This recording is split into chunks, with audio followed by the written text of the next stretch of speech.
do you know how much this meeting is costing us? My time and all of your time around the table, and we're discussing something that's worth this amount of money in the business. It's like, does this really make any sense? So if you create an environment of great leadership, an environment of great management, you'll get accountability because you really can't make people accountable. And don't we need that in this world? A little bit more vulnerability, a little bit less righteousness, and I'm right, you're wrong, and more, boy, did I get that wrong. And let me tell you what I learned.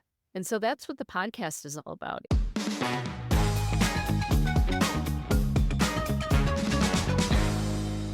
Welcome to the show, Beth. It's lovely to have you here. I'm so glad to be here on the other side of the world. I know, it's funny. I have a lot of my guests come from the US, and it's always a different time zone. So I'm in the future tomorrow morning while you are in the afternoon. But whereabouts are you in the US, Beth? I'm in the Chicago area. Ah, great. It's one place I've not been to, but I hear great things about it, yeah. It gets pretty cold there in wintertime, right? It does. It does. Not as much as it used to, but it's still pretty cold. Fair enough.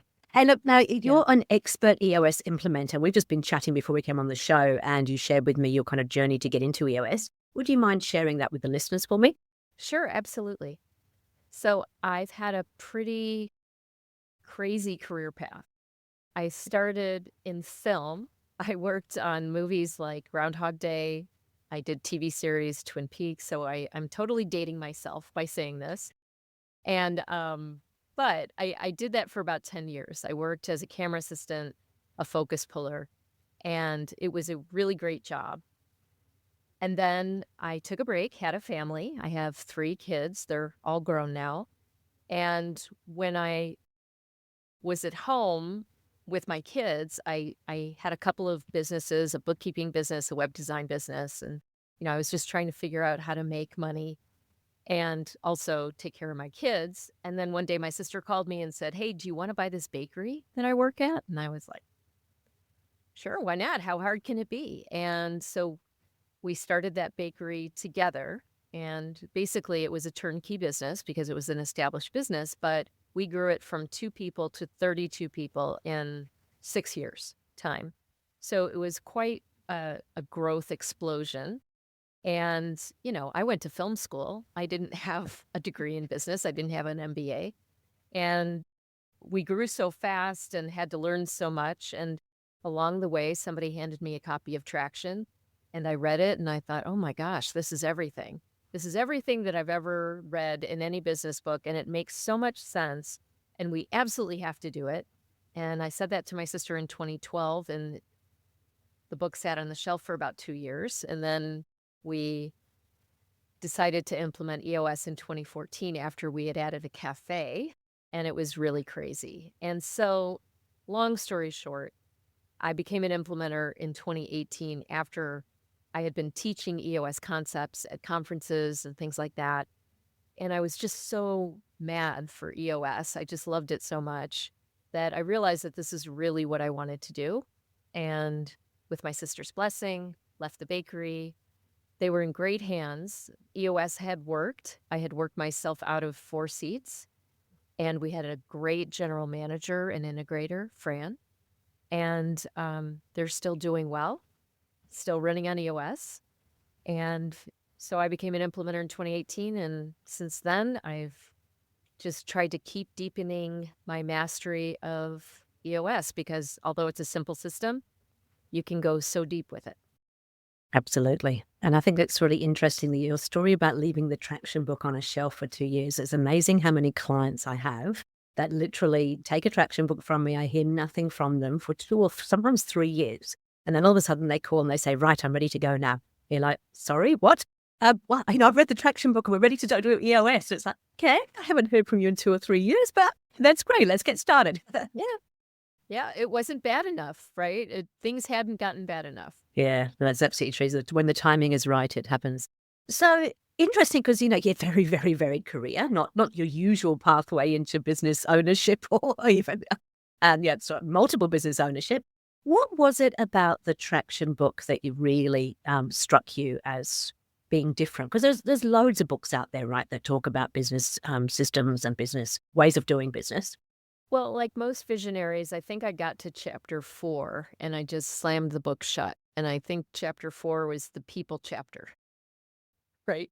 And I could be wrong. I mean, maybe I should check myself. I mean, I should know this, but anyway, it was something that was like, this is the missing piece. This is it. And we had tried Great Game of Business, several other things, and Flavor of the Month. We were that business. And when I read it, the simplicity is really what landed for me, is that it wasn't this complicated thing that was going to be really arduous. Um, Having said that, it is a simple system. That doesn't mean it's easy. Yeah, and I think you're right. I mean, there's so much depth in behind it, but I love the fact that it is simple, which means you can start to make fundamental changes in your business quite early on. But the more you go into it, the deeper you go. And I know that EOS has brought out a whole bunch of different books since the original Traction book that go deeper into the various components. So we've got the sort of 6 key components books coming out in various shapes and forms. But there was also the How to Be a Great Boss, which is something that you've taken a huge interest in. Is that right? Yes, absolutely. I was plucked from obscurity, I like to say. I had the good fortune of having an office roommate in Renee Boer. Renee Boer wrote the book, How to Be a Great Boss. And during COVID, we were all trying to figure out how to do things online. And he called me and he said, hey, I have these Great Boss workshops that I do, and I need to figure out how to do them online. Do you want to just be my equal partner in this?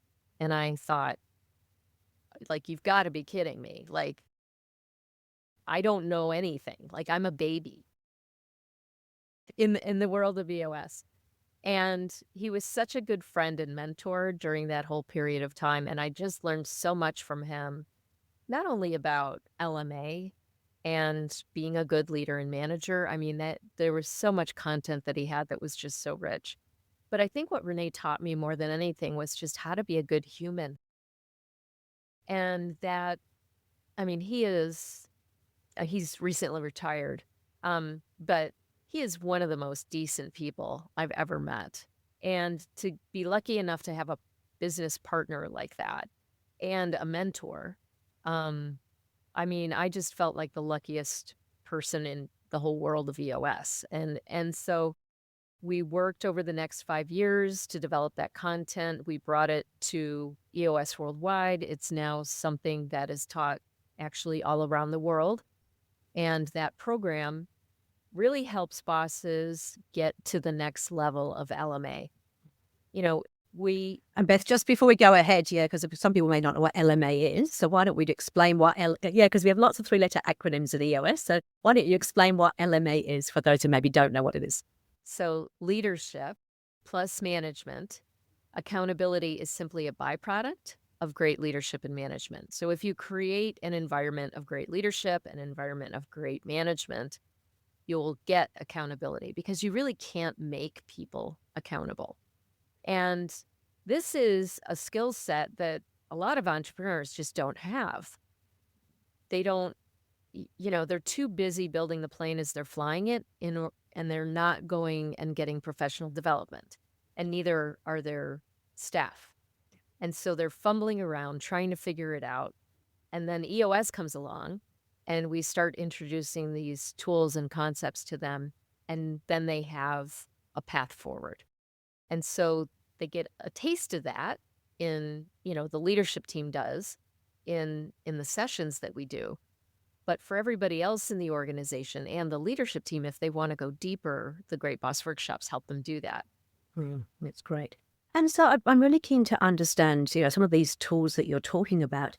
How did you use them in the bakery business? Like, what was the most revolutionary tool, I suppose, that you used in transforming that business? Well, I think the accountability chart was huge.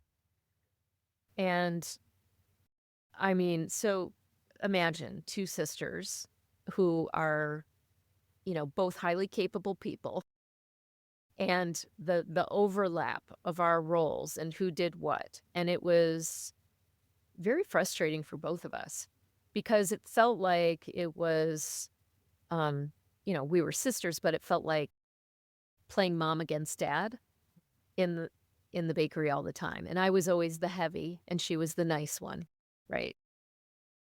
And so people would always go to Becky if to get the answer they wanted, and no one would ever come to me. But when we had the accountability chart, it became clear what the roles were, and it made it a lot easier. And so that and level 10 meetings, of course, which just biggest bang for the buck tool out there.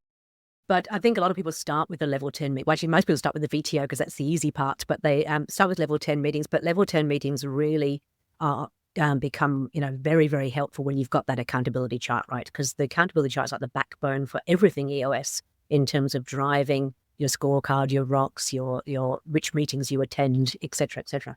Yeah, and don't you find that that is the tool that gets the least attention throughout the journey? I think, yeah, I work with a lot of self-implementers who've often self-implemented for a couple of years, and they come to me and they go, look, we've been doing EOS and it's sort of working, but we're not quite getting what we want. And the first thing we look at is their accountability chart, and often doesn't even exist. So they've completely skipped it, or they did it very much like an ordinary organizational chart, did it once, quick overview, shoved it away in a drawer somewhere and haven't referred to it. Whereas the teams that get the best success are those who actually really focus on that and make sure everything is kind of driven from that accountability chart. And review it regularly, of course, as the business changes. I always refer to it with my clients as a living document. That, the scorecard, I mean, these are living, breathing documents that are, you need to be almost obsessive about looking at them. I agree. I mean, I'm looking at your journey, 2 people to 32 people in 6 years. I've been working with a client just recently who went from 4 people to 46 people in 3.5 years. And, that team is still continuing to grow at great pace. And they're looking at their accountability chart every 90 days and just really asking the tough question about, is this still the right structure for where we're headed, what we're trying to do, which, of course, then starts to impact the scorecard and the rocks for their quarter as well. So, yes, you're right. It has to be something you obsess about. Yeah, absolutely. Yeah. Okay, so that was a key thing. The level 10 meetings. I mean, that's another EOS term, and I think it'd be really good just to do a little bit of a deep dive into what a level 10 meeting really is, because that must be a fundamental part of the communication amongst your people. Yes, absolutely. I remember when we brought level 10s to the bakery, it was something that at first it was just the leadership team, obviously, that was doing them.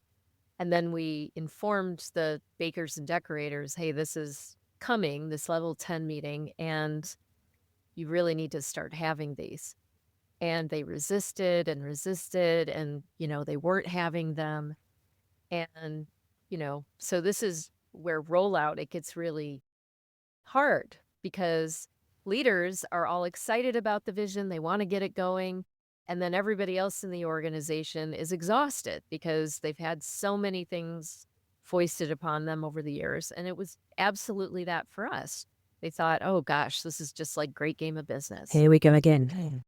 Yeah. And what was funny, I mean, just to kind of jump to the end of the story, within 6 months of rolling out, and once everybody got the feel for those level 10 meetings, they would not pass that up for anything. The bakers and the decorators met together. It was kind of a larger level 10 meeting, but boy, that team never skipped a level 10. And I have to say, the sales team frequently made excuses, and, other teams, but that team didn't want to miss it for anything. And once they got a hold of that and saw how powerful it was, there was no going back. They were absolutely bought into the system.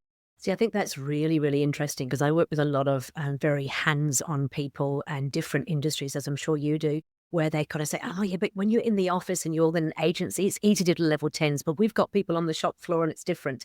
And I always say, it's not. And I think that you have to give them the opportunity. And if you give them the opportunity, they're going to love it. So can we go a little bit deeper in terms of, so bakers and decorators, they are very much hands-on people, right? They're not office workers. They're not but why did they love it? What was important for them? For them, I think it was getting clear on a lot of the logistical things. So when you're making a cake, you're basically spinning straw into gold. And these are high-end custom cakes, okay? These aren't just, happy birthday mom cakes, although we did plenty of those. These were what my sister called runway cakes. And so there was a lot of involvement, a lot of hands in the process. Everybody had to be involved from beginning to end. Um, and what it helped the decorators and the bakers do is really plan for their week because, some weeks we did 250 custom cakes in a week, and that really had to be planned. And so for them, taking that, I think it was a 45-minute meeting or hour, actually. I think they took a full hour every week to go through all the logistics, all the handoffs, all of that, and get it all figured out. And it just made their lives so much smoother and easier. And, to carry on, with your uh, pushback that you get sometimes from your clients, if I could get 16-year-old kids to show up on a Saturday morning at 6 o'clock for a level 10 meeting, my counter kids, there's no excuse out there. I mean, because try to get a teenager out of bed on a Saturday morning. But they wouldn't miss it. They wouldn't miss it for anything. They loved it. And it had them feeling like they had a voice in the business. I completely agree. I think it's a chance for everybody to be involved in terms of raising issues, but also to contribute to the greater vision of the business. I think that's what really helps them understand that even though they may only play a small part, a counter kid, for example, it's still a really important part of the business, and they get to see how that all fits together, which makes them more, I guess, accountable, but also they're more involved, they're more engaged. They just want to be part of that longer term vision. Totally. And I think you made a really valid point, sorry, just in terms of they're not always 90 minutes. I think people get nervous. They go, oh, but it's such a long meeting. When they're at that level, they can be shorter than 90 minutes as long as they're following the same agenda. Is that right? Oh, yeah, absolutely. As long as half of the time is spent IDSing. So for our counter kids, it was a 15-minute meeting, right? But required, you had to be there at 6 o'clock. And what their issues consisted of mostly were missed opportunities. Hey, a customer came in and asked for donuts, and we don't have donuts. Or a customer came in and complained that, the coffee wasn't hot enough. So these were issues that wouldn't have been raised otherwise. We never would have known, right? And they felt that they were really contributing by letting us know about some of those things. And as you said, I always I struggle with the word issues because they're not always negatives. There can be opportunities there, and a lot of them are. So it's like actually identifying some of those opportunities. If they can bring a new product or a new service into the business, then that makes them feel very special. Yeah, the word issue, I tell my clients, just means topic. If you look it up, it's just a topic. Okay. So it actually hasn't got that definition of being negative. I think we just associate it with being negative. It takes me back to when I was running the bus company. One of our top selling products actually came from a lady who worked on the ticket counter selling bus tickets to people. And she came to one of our meetings and said, I've got this idea. We should do this like a phone card back in the day where you can buy a certain number of hours of bus travel and then you get to use it on the network anywhere you want to. And it led into us launching a product called FlexiPass that completely changed the trajectory of the bus company. So, the ideas don't just always sit in leadership teams. They often come from people who are on the shop floor who are thinking about the business.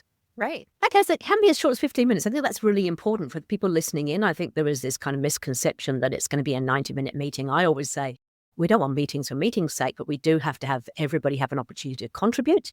And it can be short and sharp as long as you said half of the time is spent IDSing. Yeah, absolutely. Okay, great. And that's really, really helpful. Now, I know you sort of very quickly dropped in a little thing about rolling out EOS. And I know that you have been working on a book over the summer period about how to roll out EOS. It's probably one of the biggest challenges for a lot of businesses. It's easy for the leadership team to embrace it, but how do you take it further beyond that? Tell us a bit about the book you've been writing. I've been working all summer with another EOS implementer, Marissa Smith. She's an amazing implementer out of Ann Arbor, Michigan, here in the States. And I think both of us realize that, rollout is an area that really just needs more attention as far as having some content to teach people or reference material. And people are really hungry for it. So we worked over the summer to write the book that we wish we could give our own clients at the end of Vision Building Day 2. Like, okay, so now the leadership team is completely aligned on the vision for the most part, right? They're aligned on they've answered all the 8 questions, and they're talking about rolling out EOS. And what I think you and I both see more often than not is that it gets stuck at the leadership team. And they have a very difficult time getting it past the leadership team. And often the mid managers aren't carrying it with the same gusto that they have. And it just kind of peters out. And that's when people give up on EOS. And so we wrote the book to give people an easy path. And, the first thing that we talk about is that, before you do anything with rollout, you've got to be aligned as a leadership team. And that means that you have to believe every word on that VTO for the most part. I mean, some things are still kind of works in progress, but you're aligned enough to start bringing this vision to the rest of the organization. And then you've got to make a plan. And where we see it fail a lot, I think, and you can back me up with your own experience here, is the teams that wing it just think that, oh, it's an event, it's not a journey.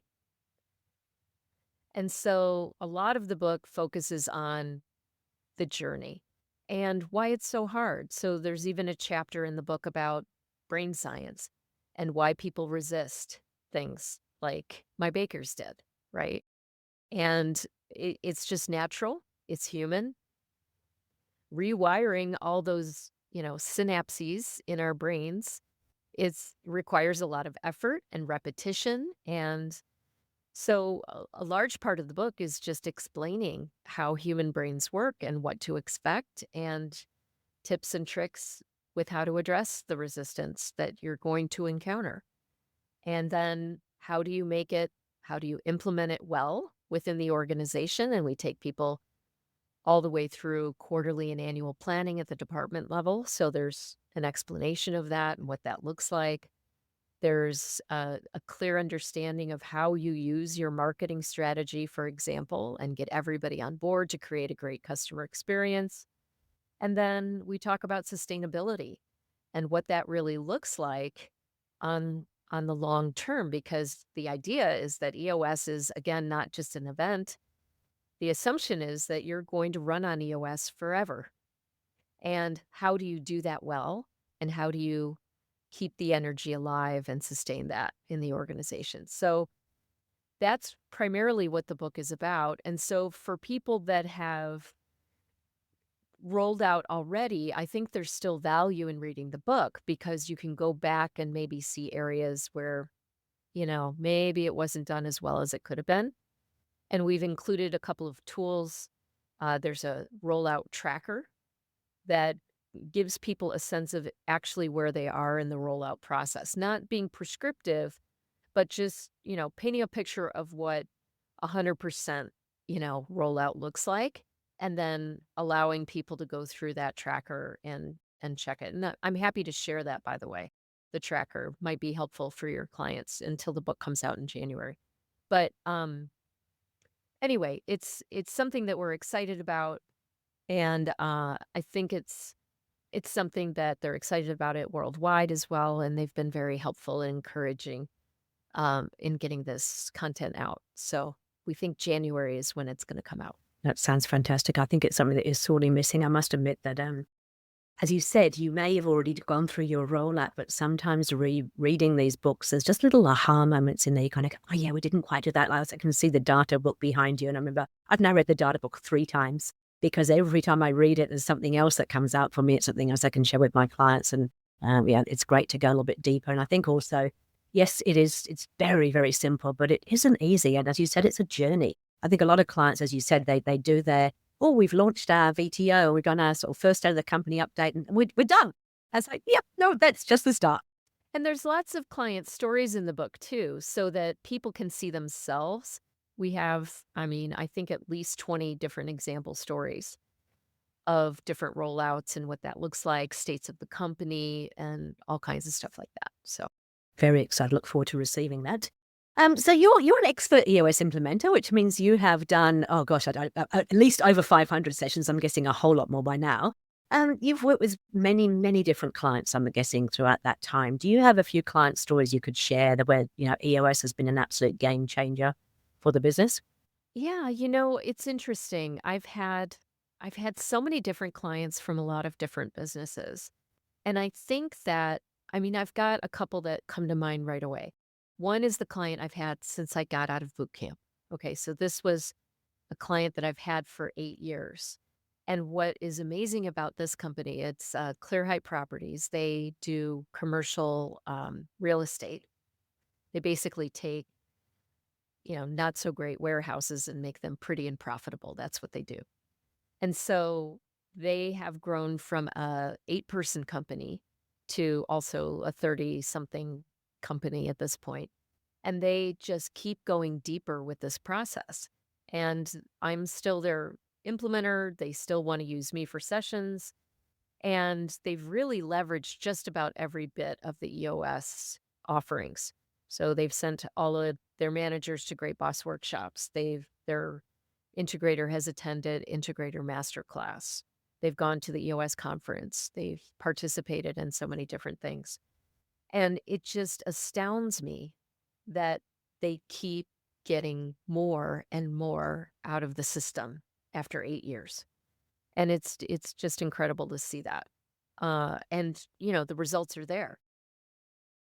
And when they pulled out their 3-year picture at 3 years, and like surprising, like somebody was cleaning out their binder and they're like, "Oh wait, listen to this. Listen to what we said we thought was going to happen. Oh my gosh, we did that. We crushed that. Oh, that was, amazing." And so those are really gratifying moments. And then the other times, without mentioning companies by name, where they've really solved some team health issues, like maybe there was a toxic person on the leadership team and it was really awful for a while. And then they finally make the decision and get the right person on the team. And it makes all the difference in the world. And then they go, "Gosh, what took us so long? I don't know what took us so long." And it's coming. And the thing is that, as implementers, we know we're pretty confident like what needs to happen. But when they make the realization and they realize it for themselves and they work it out and they make the right decisions for the greater good of the company, it's just really great to see them enjoy it, right? Because then you're just kind of smiling to yourself, like, that's amazing. Like, that is so good. And you have to let them figure it out on their own terms and their own time, right?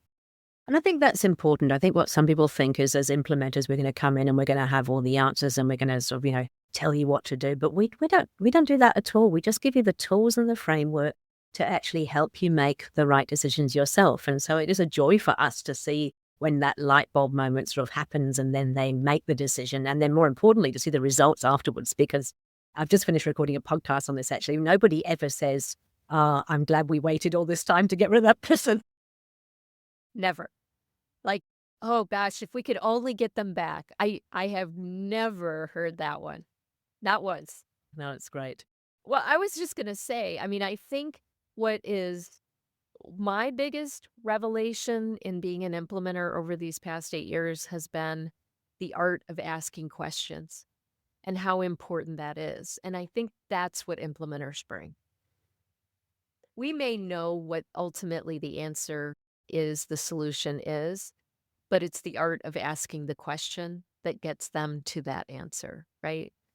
And so I think that's the value we provide. Absolutely. And we teach that to our leadership teams as well, because, again, often the answer, you don't have to have all the answers. You need to work together as a team and ask the right questions. And the answer, I just finished putting together something about IDS actually for another podcast I've done. And the identify part, asking all the curious questions rather than just jumping straight into trying to solve something. That's where the gold comes, because you ask the right questions. And if you get to the real issue, the answer is really obvious. It doesn't require too much thinking about it. Yeah, absolutely. Because, how often does the root cause reveal itself, 5, 10 minutes in? And it's like, whoa, whoa, whoa, hang on a second. Like, what's going on here? And then oh, yeah, everybody knew it, but there you go. Sometimes it's just easier to avoid some of those things, isn't it? Sweep it under the carpet and sort of just pretend it doesn't really exist. Exactly, exactly. And that's what we do is we help them get there in a, psychologically safe space and allow them to figure it out. Hey, I'm gonna switch things around a little bit now, and I'm gonna ask, have you got any examples where rollout has gone not so well? Because we're talking about all the positives, but I think sometimes hearing the not so well stuff helps us to understand what we could do better. It's so funny that you asked this, and this wasn't a plant question, but I had a client, and this is another inspiration to the rollout book. They are actually mentioned in the store in as one of the stories in the book. They were gracious enough to just note it's here it is.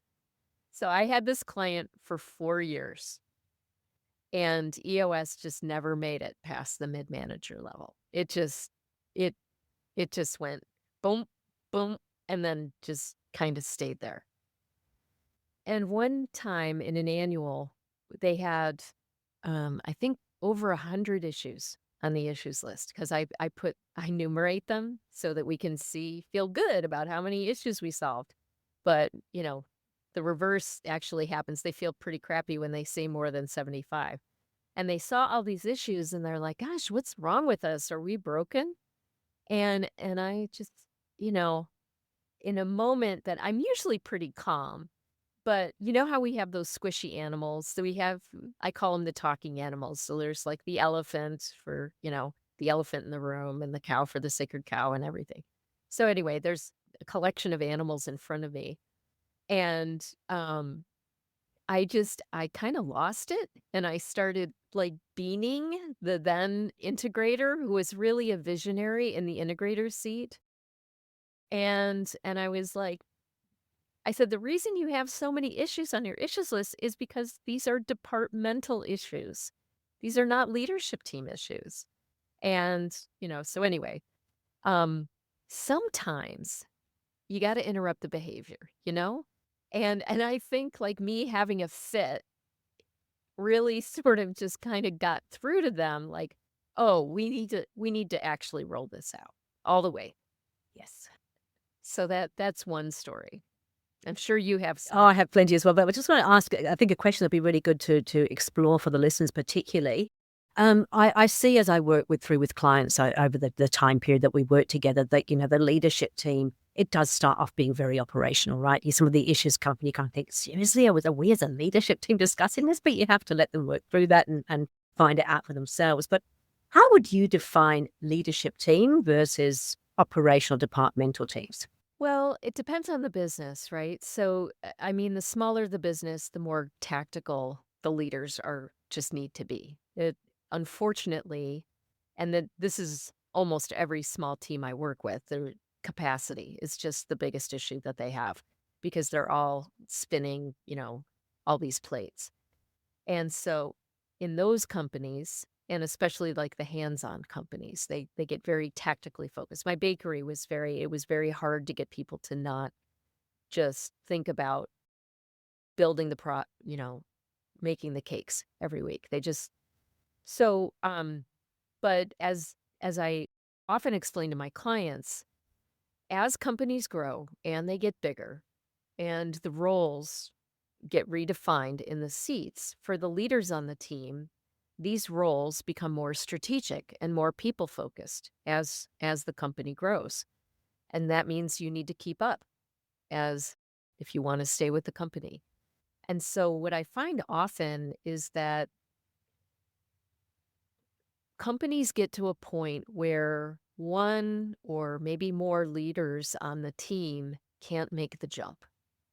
The seat outgrows them to a degree, and they have a very difficult time thinking strategically. And that can cause a company to actually hit a ceiling. When you have one or two departments that are just really struggling, I think, to think strategically and see how it all works together, I've seen that slow down a company pretty quickly. Have you had that experience too? Yeah, I have, and I think you're right. It does come down to the size as well, because the smaller teams definitely have to be a whole lot more hands-on. But then as the team grows, obviously the role of those leaders change. And I think I've had a couple of hissy fits in sessions as well, where we've been talking about stuff, and I look around the table, I go, do you know how much this meeting is costing us? You know, my time and all of your time around the table, and we're discussing something that's worth this amount of money in the business. It's like, does this really make any sense? Because as a leadership team, you've got to ask yourself those questions. Are we actually discussing the things that will really move the needle strategically, longer term? Right, right. And it's like, the other thing to note for anybody who's, solving issues, is there a theme to the issues on your issues list? Wow, there are a lot of marketing issues here. That's interesting, right? And so why are there so many marketing issues? Like, let's think about that for a second. And anyway, I sometimes getting the teams to take a step back and see things like that, that's also the role that we play. But it is neat to see folks who take the challenge and decide that they're, going to start thinking more strategically. I especially love it when a functional leader becomes an integrator or something like that on the team. It's just like, all right, here we go, let's go. Because ideally, you paint a picture of what the seat looks like. And, for the right person, they're like, that's me. I'm going there. I can't wait to embody that seat. And it's so cool when that actually plays out. So that company I was telling you about that was so slow in their rollout, when the visionary finally got out of the integrator seat and we got the right woman in that seat to be the integrator, oh man, it was like night and day. It was just so great to see. And she had to learn a lot. I mean, she had to learn about the P&L and all kinds of things, but it was so great to see that. No, I've seen it actually, even quite early on in some journeys. If you get that right integrator in there and the visionary truly lets go, because that's the challenge, is being able to actually let go to allow the integrator to run the business. It can change things so quickly. Absolutely. I think you've mentioned you're a visionary. I'm a visionary as well in my own businesses, but I have one of those few people who scores over 80% on both the visionary and the integrator. So I actually, Same. because there's not many I of know. us, but I No, I feel like such a weirdo. know, me too. But it is good because I think it helps me to relate to visionaries, but I can also relate to integrators as well because I do understand what has to go on. But I know that, where was I going with that? I think that as a visionary, it's really hard for us to let go at times. And we think we're helping, but we're actually just meddling. And when we start to meddle and we don't allow that integrator to truly get on with the role, we're making things a whole lot worse. Absolutely. I see a lot of visionaries, particularly smaller, or maybe I would say maybe less experienced businesses where the visionaries are, oh, but I can't give them the profit and loss because then they'll see where I'm spending money and they don't want me to see that. And it's like, yeah, we've got to get past that somehow. How do you tackle that? Have you ever had that experience? Well, yeah, I mean, financial numbers.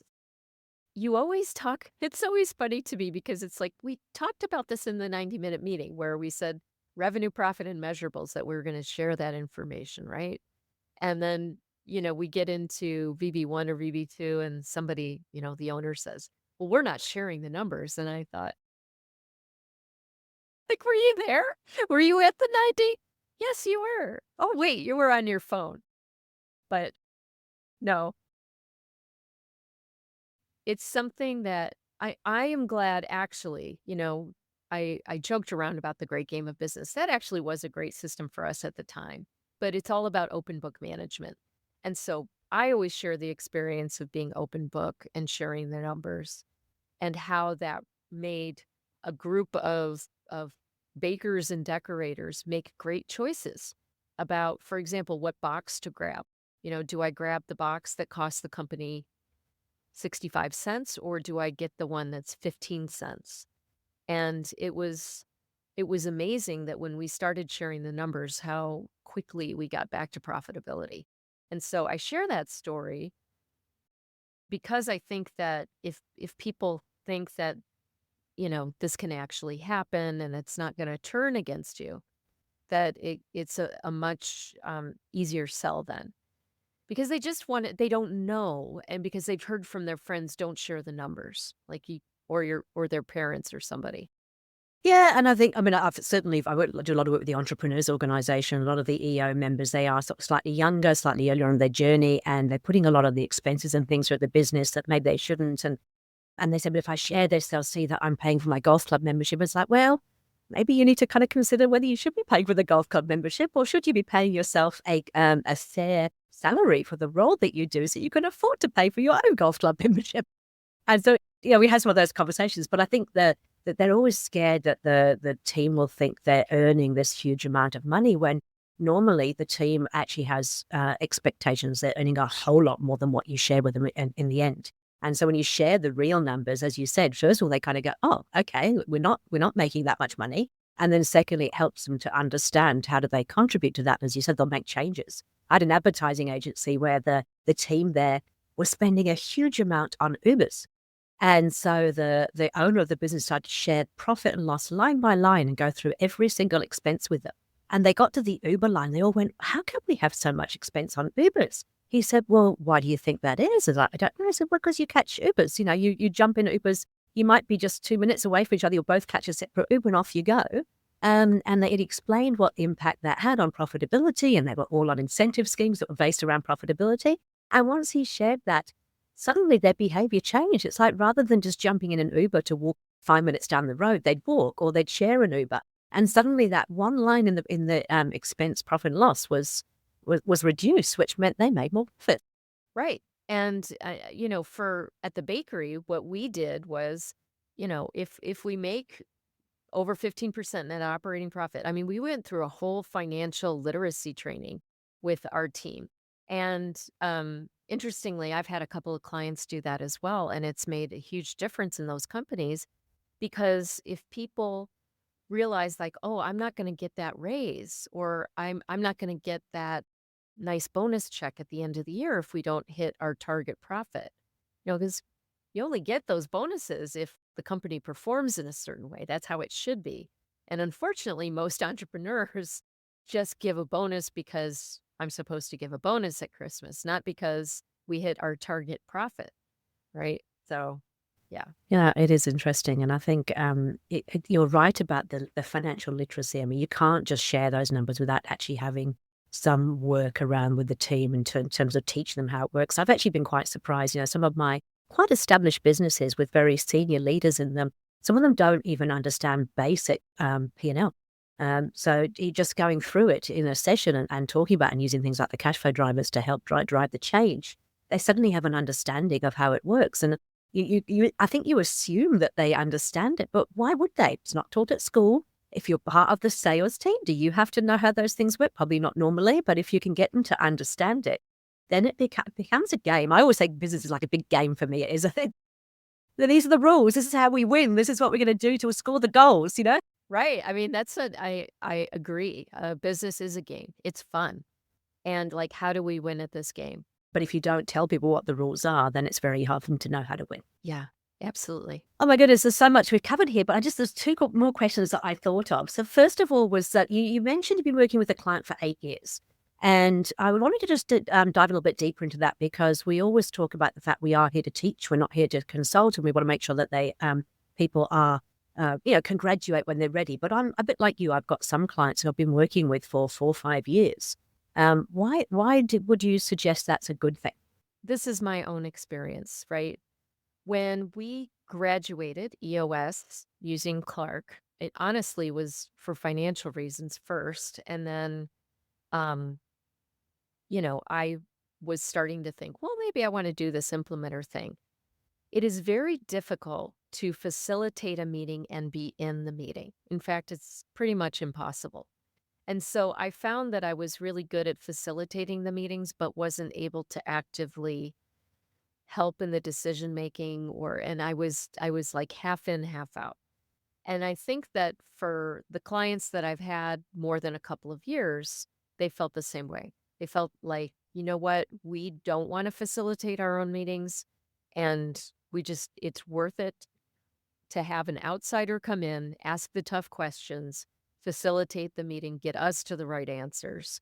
And so for my long-term clients, that's almost always why. And we do go through a graduation ceremony. I still give them a rock that's engraved, with their name, their logo on it. And then they wear the orange caps and we do pomp and circumstance and the whole bit. So I say, well, you've graduated in that you're You're getting 80% of your rocks done quarter over quarter. You're getting 80% of your goals done year over year. But, when you feel like you want to just do this on your own, you go. You're ready. But as you said, I think I've got the same experience. I think it is, I mean, I know from my own businesses as well, I don't try and run my own quarterlies because there's no point. You can't. It's really, really hard to actually facilitate and be actively participating and not be a little bit biased as the visionary as well, because we've got our own, our own hat on, which means that and we're very persuasive. I think this is the other thing. Visionaries can be hugely persuasive. It's kind of good. It's what we're good at. And so we can convince anybody to do what we want, but it may not be the right answer, whereas an external facilitator will call bullshit on that and have you make the right decisions. So it's cool. Yeah, absolutely. Okay, one last thing, and then we probably have to wrap it up, even though I'm sure we could talk for hours. But I know that you have also got your own podcast. And so I just wondered if you could tell me a little bit about that and tell us how we can find that. Yeah, the podcast is called Bad Boss Confessional. And the idea came to me during Great Boss workshops with Renee. And I turned to him at a break and I said, people just want to tell you their worst stories. It's crazy. They just want to tell, oh, well, let me tell you about the time that I fired this guy and blah, blah, blah, blah. And I said, isn't that nuts? I said, we should have a confessional here, like, virtually, like people could go into it. And anyway, he was like, oh yeah, So anyway, I thought, what a great idea for a podcast, because if I can get leaders to share a story, a cringy story from when they messed up and wish they could do over, or, maybe they didn't even know what happened until 10 years later, and share that story, maybe it would help the rest of us feel like we weren't so screwed up. And I think that's what it is that people are ashamed. They carry a lot of shame and guilt and imposter syndrome, things like that around leading and managing people. And when you find out that some of the most successful people have some of the craziest, cringiest stories, it just lowers the temperature, right? And then we all start to feel a little bit more normal, a little bit more human. And don't we need that in this world? A little bit more vulnerability, a little bit less righteousness, and I'm right, you're wrong, and more, boy, did I get that wrong. And let me tell you what I learned. And so that's what the podcast is all about. I've had some really great guests. Renee was my first guest, Renee Boer, who wrote How to Be a Great Boss. And he was very entertaining and had a lot of stories to share, as he always does. And I've had Kelly Knight, who's the integrator at EOS Worldwide. And I've had people I don't know at all who aren't even in EOS and don't even hardly know what it is, but they're still willing to share the stories, because I think that that's a universal among bosses, is that we're all kind of struggling. And I think once you realize, like, this is a journey that everybody's on, makes it so much easier. Yeah. And yes, it normalizes it. I think you're absolutely right. We actually run a mastermind for our integrators that Adam and I work with. And, that mastermind, getting together and having them sort of share stories, that you can see almost a look of relief when they kind of go, oh, phew, it's not just me. And okay, this happens to everybody. And it just makes it sort of much easier to go, okay, this is normal. Now, how can we deal with it? Right. I mean, that's the power of peer groups and all of those things, right? Is knowing that you're not alone, because isn't entrepreneurship just about the loneliest thing? Yeah, it's interesting. I actually, a couple of episodes ago, I actually had a couples counselor come on who specializes in working with entrepreneurial couples where they're in their marriage, because often, your husband, your wife, your partner may not be involved in business or in the business, or maybe just doesn't even understand business. And so you can't talk to them about it because they're not in the same situation, which makes it very lonely. So yeah, interesting. Okay, probably have to wrap up there, but honestly, Beth, it's been absolutely amazing to talk to you. I've loved hearing your stories. I want to just mention a couple of things there. So we've got the Great Boss workshops, which anybody can actually attend. They run both virtually and also in person. So certainly look those up. We've got the Rollout book coming out in January, which I'm super excited about. Can't wait to see that. And I've got Beth's podcast, which, just remind me what it's called again. Confessional. Bad Boss Confessional. Bad Boss Confessional. Brilliant. I do always ask my guests 3 top tips or tools. Is there 3 top things that you could share with us that, for somebody listening in, rather than just going away feeling very inspired, there's something they could actually do moving on from this podcast? I'm a big advocate for journaling and the EOS Life Journal. I don't know if you've ever, I've got them in yeah, my I love that. bookshelf. Yes, absolutely love that one. Journaling is really important I mean, because that way you're doing almost daily clarity breaks and really giving yourself time to think. So journaling, um, keep keep the machine moving, you know? Um, that's the other thing that we tend to forget about, and especially entrepreneurs, is that, we kind of work ourselves into an unhealthy place. And you really have to take care of your body and your mind. And, meditation would, I guess, be my third thing. Those three things for me um, actually led to me being here in front of you today, right? Like my journey as an implementer started with a clarity break, and it started with needing to get my life back and, reducing the stress that I was experiencing as a entrepreneur, right?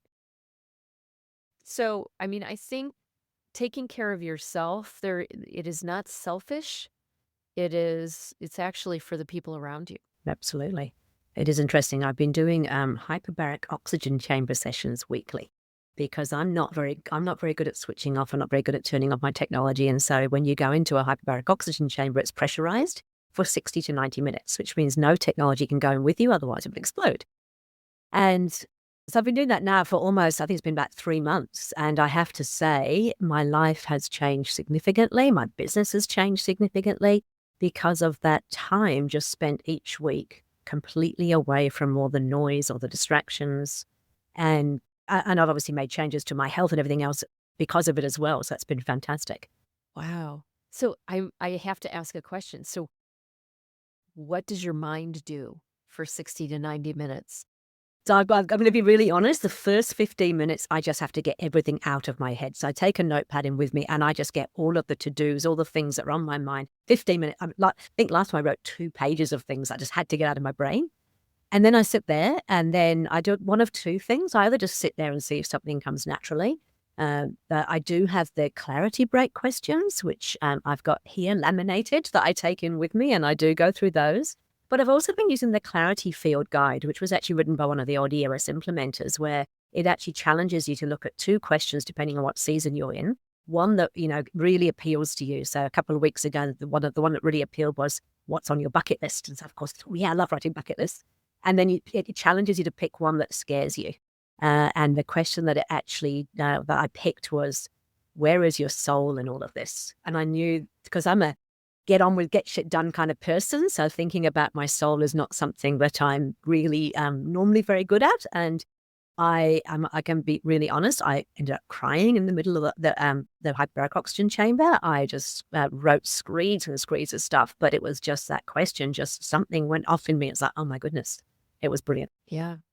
Wow. So that's what I do. I have to get the noise, the busyness, the noisiness out first. Otherwise, I just cannot concentrate. But it is amazing how quickly 90 minutes actually does go when you're just thinking about one question. Oh, I have to find me a hyperbaric chamber. I think what it has done for me is even if that's not available, I now know that taking that proper time without any distractions is really important. But I wouldn't have been able to do it without actually I'm forced, locked in a chamber. Can't do anything about it. How neat. Oh, yeah, very neat. Okay, we're going to make sure that we've got all your contact details in the links from the podcast. And obviously, if you Google Beth Fahey or look on LinkedIn, she's very easy to find. Beth, I want to thank you for your willingness to share so much and to be really open about your own journey as well as other customers. I've really, really enjoyed it, and I look forward to seeing you soon. Same. It's been great getting to know you even better. Thank you very much.